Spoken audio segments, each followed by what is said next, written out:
Chers amis, bonjour à tous et merci de participer à cette séance du 8 février 2023 qui est présidée à distance par le président de l'Académie nationale de chirurgie, notre ami le professeur Pascal Richman, et son vice-président Olivier Jardet.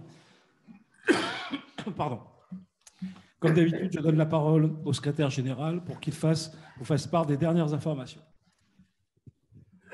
Alors, pour vous annoncer que donc le vendredi 16 février prochain, l'Académie recevra 80 chirurgiens américains. Nous ferons une courte séance d'accueil conviviale. C'est jeudi 16, pardon, à 17h30.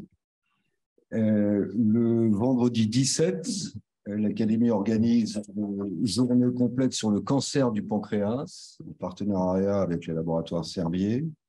La matinée est consacrée aux recherches dans le domaine mené par les jeunes gastro-entérologues. Et l'après-midi sera une après-midi interactive sur les aspects chirurgicaux et radiologiques de cette pathologie. Enfin, vous dire que Émile Catty est vivant. Émile Catty est un des membres de notre académie. Il est chirurgien orthopédiste. Il travaille à Alep. Il était venu d'ailleurs nous raconter son activité à Alep pendant la guerre lors des RICF 2022, 2021, 21-22. Et vous savez qu'il y a eu un tremblement de terre en Syrie, en Turquie. On parle ce matin de 8500 morts. Ils sont passés à 11 500 morts. Et donc, Émile Catty et sa famille sont vivants. Et il apporte son soutien à tous les patients qui le nécessitent. Nous lui avons donc envoyé un message de sympathie. Juste un petit mot pour effectivement parler d'Émile Catty, notre collègue chirurgien orthopédiste à Alep, qui avait participé au RICF 21 avec une communication avec les collègues qui sont en charge de la chaîne de l'espoir des organisations humanitaires. Et il nous avait envoyé une communication qui nous avait fait tous un peu trembler parce qu'il avait dit opérer à Alep, c'est Hiroshima sans la bombe. Et c'était exactement ça. Il est revenu nous reparler de ce sujet puisque l'année dernière, en novembre 22, nous avons eu comme sujet principal des rencontres francophones de la chirurgie organisées ici au réfectoire des Cordeliers. Comme thème l'aide aux victimes des grandes catastrophes. Et donc, dans les grandes catastrophes, il y a non seulement la guerre, mais il y a les catastrophes naturelles, comme les tremblements de terre.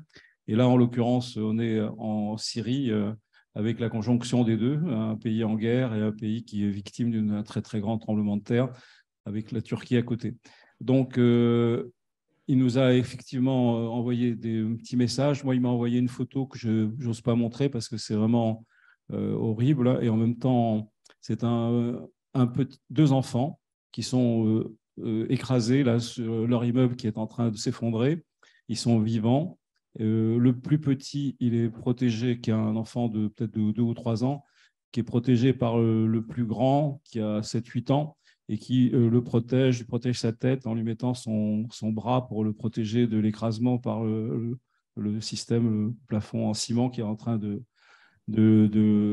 progressivement le faire mourir, certainement. Et puis, on voit dans la photo qui pourrait peut-être passer sur les grands médias, le sourire de l'enfant qui a vu, parce qu'on a pu prendre cette photo, parce qu'il a aperçu les sauveteurs qui sont là, qui vont peut-être l'extraire. Et alors, Émile, c'est vraiment un homme extraordinaire. On lui a remis la médaille des chirurgiens de l'impossible, comme à d'autres, des Afghans, des collègues qui font un boulot incroyable. Et c'est important de faire valoir ceci. L'Académie nationale est solidaire de ce genre de collègues qui représentent ce que l'on peut espérer de mieux pour aider l'humanité souffrante, pour des raisons X ou Y. Et donc ça, c'est véritablement quelque chose de très fort. Et voilà, moi, je pense qu'il faudrait, si vous voulez bien, vous associer à cette pensée pour Émile Catty. On lui enverra la petite séquence vidéo, mais on peut se lever et l'applaudir et espérer applaudir tous ceux qui font ce travail actuellement de sauvetage de ces conditions. Albert voilà, Claude, Albert Claude, Albert moment, Claude, je crois que c'est Albert Claude, important Albert Claude. de montrer que la France est solidaire. Nous envoyons nos équipes, la chaîne de l'espoir est sur place. Le professeur Raphaël Pitti, qui vient également, qui est membre de notre académie, dont vous entendez peut-être parler dans les médias, à France Inter, etc. Il est là-bas, il raconte tout ça avec les mots de l'humanité. Il faut savoir que ces pauvres gens sont dans le froid absolu. Ils n'ont plus rien à boire, plus rien à manger, plus de médicaments, plus rien. Et donc, voilà, c'est un peu un moment auquel c'est sûrement très, très dur. Et être avec les gens qui les aident, c'est formidable. Si on pense aussi à les aider, il y a l'association de Raphaël Pitti qui s'appelle MEHAD, M-E-H-E-A-D. Je peux vous envoyer les liens. Faire des dons de médicaments, de produits médicaux ou d'argent, c'est possible. Voilà. Merci à vous de cette solidarité avec lui. Albert Claude, Je crois que Olivier Jardet veut dire un mot. Oui, Albert Claude, je voulais compléter tout ce que tu viens de dire et que je partage complètement parce que je suis un ami personnel d'Émile Catty. Il faut savoir quand même qu'en 2011, la France a pris des sanctions économiques avec d'autres pays, puisqu'il y a 50 pays qui ont pris des sanctions économiques et financières très importantes vis-à-vis de la Syrie, eu égard à son gouvernement de l'époque, qui n'a pas changé, mais qui a évolué quand même. Il y a eu un rapport de l'ONU demandant à ces pays de lever les sanctions économiques et financières. La France ne l'a pas fait. Il faut savoir qu'actuellement, 90% de la population n'a pas d'eau, d'électricité ou est excessivement rationnée. Et donc, il y a un collectif de médecins parlementaires dont je fais partie, qui a fait un communiqué pour demander la levée de ces sanctions qui entravent en plus le secours humanitaire qu'on peut leur accorder actuellement dans cette période excessivement grave et difficile. Et donc, je ne sais pas si politiquement l'Académie nationale de chirurgie peut s'associer ou faire ce type de communiqué, mais ça serait peut-être une excellente chose. Il faut une décision collective, il faut que notre président donne son avis sur ce sujet. Mais a priori, personnellement, je serais pour, mais il faut que ce soit faut que monsieur le secrétaire général mette ça à la décision du président. Je pense que c'est... La décision reviendra au président de proposer à l'Académie ce qu'il pense nécessaire. Oui, en sachant que c'est peut-être très politique quand même. Donc, il y a deux personnes. Il y a le docteur Batz, qui est député de Toulouse, et moi-même, qui avons rédigé ce communiqué qui est assez similaire, hein, je vais vous dire franchement, mais c'est vrai qu'actuellement, être entravé dans le secours humanitaire du fait de cette décision de 2011 est très dommageable. Ok, on va mettre ça à la réflexion, mais c'est vrai que les académies n'ont pas Non, je pense. à prendre de position sur le plan politique, mais simplement sur le plan du soutien humanitaire, solidaire, des valeurs éthiques, morales. Voilà, ça c'est notre fonction. Après, les pouvoirs politiques, ils ont d'autres facteurs que tu connais ça mieux que moi, qui font que ils prendront cette décision ou pas, mais ça leur revient. Voilà ce qu'on peut dire, et on peut peut-être demander à notre secrétaire général de faire maintenant, comme ça va devenir la tradition cette année, c'est lui qui fait le résumé rapide, les punchlines de la séance précédente, pour après nous permettre d'entrer dans le sujet d'aujourd'hui.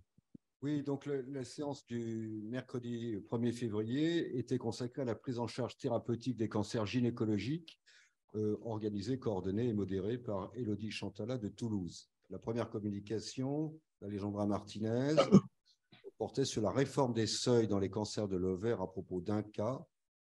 Il existe un lien entre le nombre de cas opérés et la survie. La chirurgie doit réaliser un geste de cytoréduction complète. En France, le seuil est fixé à 20 cas par an par centre. Il est le même en Europe, mais par chirurgien. L'abord chirurgical initial doit préciser un score exact de la carcinose péritonéale pour permettre un traitement adapté. Un score précis pour une exérèse adaptée. Thomas Hébert de Tours, cancer du col de l'utérus. Que reste-t-il de la prise en charge mini-invasive après l'essai LAC? L'étude prospective contrôlée comparant la voie mini-invasive, dont 15% par robot, à la voie conventionnelle, a été prématurément arrêtée sur des critères de récidive et de mortalité. La recommandation française, maintenant, est de faire un staging ganglionnaire par voie mini-invasive puis une intervention par voie conventionnelle. Il faudra donc réévaluer la voie mini-invasive par de nouvelles études. Charlotte Chollet de Toulouse, impact thérapeutique de la nouvelle classification moléculaire du cancer de l'endomètre au stade précoce. Nouvelle recommandation. Les grades FIGO 1, 2 et 3 aboutissaient à des évolutions inattendues. L'immunohistochimie et la recherche d'instabilité microsatellitaire mettent en évidence les types et les fréquences des mutations, indiquant des facteurs pronostiques et permettant ainsi des adaptations thérapeutiques. L'étude moléculaire plus précise que la simple histologie. Cyril Touboul de Tenon, prise en charge chirurgicale mini-invasive des cancers de l'ovaire, cette fois-ci au stade précoce. La chirurgie permet de confirmer le diagnostic, l'exérèse sans rupture, l'exploration péritonéale et le curage. La chirurgie en 1 ou 2 temps ne montre pas de différence sur la survie. Dans ces stades précoces, il existe 5 à 20% de ganglions envahis. Le curage pelvien est jusqu'en sous-rénal et réalisable par voie mini-invasive, comme l'a montré l'école française de Dargent et de Kerleux. Il n'y a pas de différence avec la voie conventionnelle sur le nombre de ganglions et la survie. L'exérèse du ganglion sentinelle permettra-t-elle une désescalade thérapeutique? C'était la question qui était posée en conclusion. Ouldamer Lobna de Tours, recommandation française pour la prise en charge des cancers de la vulve. Le diagnostic est difficile. Le traitement repose sur l'exérèse avec une marge de 2 cm et un éventuel lambeau. Le siège de la lésion, en particulier médial ou latéral, indique le type de lambeau et le protocole thérapeutique. Pas de thérapie, voire chimiothérapie si nécessaire. C'est une lésion à ne pas sous-estimer sur les plans diagnostiques et thérapeutiques. Je vous remercie.